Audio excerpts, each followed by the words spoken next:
আজকের এই মাছটা অনেক দিন পরে রান্না করছি। সেই ছোটোবেলায় খেয়েছি, পাওয়া যায় না, অনেক দাম। তারপরে দাম বেশি হলেও বাজারে কিনতে গেলেও দেখা যায় পাওয়া যায় না, এত সুস্বাদু মাছ। আসসালামু আলাইকুম এভরিওয়ান, আমি মারুফা সুমি। আমার পেজ মনিমার রান্নাঘর থেকে আপনাদের সবাইকে জানাই প্রাণ ঢালা ভালোবাসা। আপনারা কেমন আছেন সবাই? আশা করছি সবাই খুব ভালো আছেন। আলহামদুলিল্লাহ, আল্লাহর রহমতে আমরাও খুব ভালো আছি। চলুন তাহলে দেখি মাছটা রান্না করব কিভাবে। পেঁয়াজ বাটা শেষ হয়ে গেছে, এখানে পেঁয়াজ কিমা করে নিব। আর এই কিমা মেশিনটা আমি গিফটে পেয়েছি। খুব সহজে কিভাবে কিমা করে নেওয়া যায় আপনারা একটু দেখে নেবেন। ভীষণ ভালো লাগে আর খুব দ্রুতও হয়। পেঁয়াজ বাটার বিকল্প হিসেবে এটা ব্যবহার করা যায়, যেহেতু খুব তাড়াহুড়ার রান্না। আর এই মেশিনে কিমা করতে গেলে একটু বিদ্যুৎ বিলের খরচ হবে না, খুব সহজেই করে নেওয়া যায়। শুধু একটু এই রশিটা ধরে টেনে নিলেই খুব তাড়াতাড়ি হবে, একদম মিহি হয়ে গেছে। আর এই ব্লেডগুলো কিন্তু এত ধারালো, এটা কখনোই হাত দিয়ে ধোয়া সম্ভব হয় না, খুব ধারালো। এটা সাইড করে রেখে এবার মাছগুলো মাখিয়ে নেব। মাছ রান্না করব, এগুলো হচ্ছে পিয়ালি মাছ, নদীর পিয়ালি মাছ। এত মজার খেতে।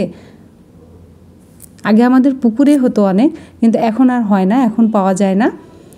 কিমা করে রাখা পেঁয়াজগুলো দিয়ে দিলাম। এখানে একটা টমেটো কুচি করে নিয়েছি, টমেটোর বিচিগুলো ফেলে দিয়েছি, দিয়ে টমেটো কুচি করে নিয়েছি। এটা কাঁচা পাকা টমেটো। আদা রসুন বাটা, কাঁচামরিচ বাটা,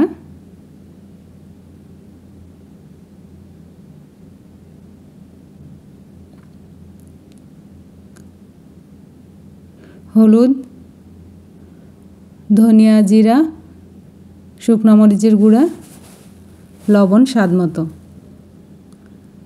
তেল পরিমাণ মতো। ছোটো মাছের তেলের পরিমাণটা একটু বেশি লাগে, সেক্ষেত্রে আপনারা বুঝে দিবেন আপনারা কতটুকু তেল খাবেন। আমি এখানে একটু তেলের পরিমাণটা বেশি দিব, এই মাছটাতে একটু তেল বেশি হলে বেশি ভালো লাগে।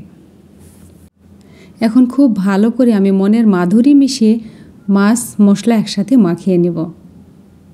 আপনারা চাইলে হাত দিয়েও মাখাতে পারেন, কিন্তু আমি হাত দিয়ে মাখাবো না, আমি খুন্তি দিয়ে মাখিয়ে নিচ্ছি। হাত দিয়ে মাখালে তেলগুলো হাতে অনেক উঠে আসে। এই মাছটা যত ভালো মাখাবেন ঠিক ততটাই স্বাদ ভালো হবে। হাতে মাখানোতেই রান্নার স্বাদটা দ্বিগুণ করতে হবে। এখানে আমি গরম পানি ব্যবহার করছি, মাছ মাখানো হয়ে গেছে। গরম পানি ব্যবহার করার কারণ হচ্ছে আমার এখানে সারাদিন কোনো গ্যাস নাই, খুব লো গ্যাস বেরোচ্ছে। সকাল থেকে আমি একটু পানি দিয়ে রাখছিলাম চুলার ওপরে, ওই পানিটা গরম হয়েছে, সেই পানি দিচ্ছি। তাহলে কি হবে, রান্নাটা খুব তাড়াতাড়ি হবে। আপনাদের বাসায় যদি গ্যাস না থাকে তাহলে আপনারা এই কাজ করতে পারেন, তাহলে রান্নাটা খুব তাড়াতাড়ি হবে। পানি পরিমাণ মতো দিয়ে দিয়েছি, এবার চুলায় বসালাম, গ্যাসটা অন করে দিয়েছি। ঢাকনা দিয়ে ঢেকে রাখলাম যেন তাড়াতাড়ি মাছটা বলক আসে। মাছ বলক আসা পর্যন্ত আমি অপেক্ষা করব। ঢাকনা দিয়ে রাখলে মাছটা খুব তাড়াতাড়ি বলক আসবে। যেহেতু গ্যাস নাই, একদমই লো গ্যাস, দেখেন জাল দেখেই বুঝতে পাচ্ছেন গ্যাস কতটা লো হয়ে আছে। মাছটা খুব ভালো করে নেড়েচেড়ে দিয়ে আমি আবারও ঢেকে রাখবো। এভাবে মাছটা রান্না কমপ্লিট হয়ে গেলে আমি চুলা থেকে নামিয়ে নেব। মাছ রান্না হয়ে গেছে, আমি এর চেয়ে ঝোল কমাবো না, এরকমই রাখবো। যেহেতু টাটকা মাছ, ঝোল ঝোলই বেশি ভালো লাগবে। কাঁচামরিচ দিয়ে দিলাম 2-3টা।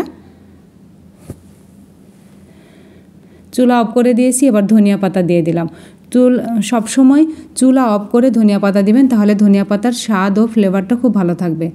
সামান্য পরিমাণ ভাজা জিরার গুঁড়া দিয়ে দিলাম, দিয়ে মাছটা খুব ভালো করে মিশিয়ে নিয়ে এবার ঢাকনা দিয়ে ঢেকে রাখবো।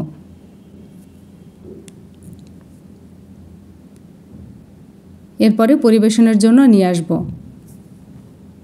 যে আমার রান্না কমপ্লিট, দেখুন কি সুন্দর কালার হয়েছে এবং খেতেও অনেক মজা। এই মাছটা নদীর মাছ হয়, এটা নদীতেও হয়, পুকুরেও হয়। আমাদের আগে পুকুরেও হতো, অনেক ভালো লাগতো খেতে। তো নদীর মাছ হলে তো কথাই নাই।